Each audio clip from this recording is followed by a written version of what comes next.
Hey guys, welcome back to the channel. In today's video, let me show you how to manage multiple profiles in Empower.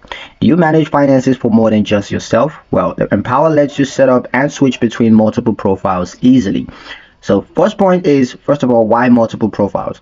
This feature is useful if you want to track personal versus business finances, or you manage household accounts separately from individual ones. Next, setting up profiles.